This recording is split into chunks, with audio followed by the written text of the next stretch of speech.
President Trump and British Prime Minister Boris Johnson have forged a strong bond over the past year.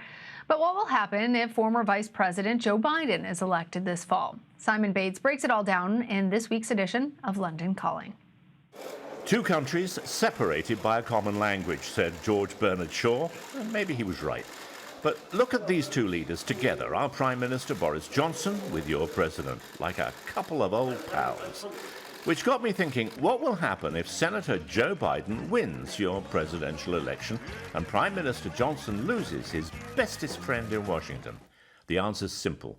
He'll get a new one, because that's his job. It's happened many times before. Good morning, Mr. President. Back in the 1990s, British Prime Minister John Major worked very well with President Clinton until in 1997 Major's government was voted out and replaced by Tony Blair's new, vibrant administration.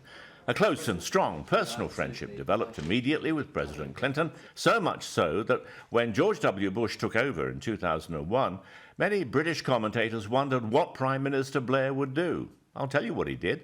He went straight to Camp David, where he bonded with the new president. Excellent. Thank you very much.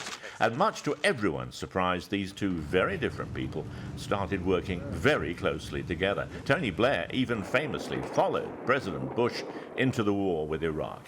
You see, that's how it works. Whoever the individuals may be, it's important for both nations that the British Prime Minister and the American President get on and can work together. So for all the warmth and the handshakes, whether or not President Trump were to win in November, you can bet your bottom dollar that Prime Minister Johnson will be making arrangements to come to Washington right after the inauguration. It's called diplomacy.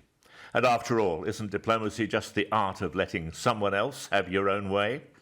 That's London Calling for today. This is Simon Bates for CBS News in Devon.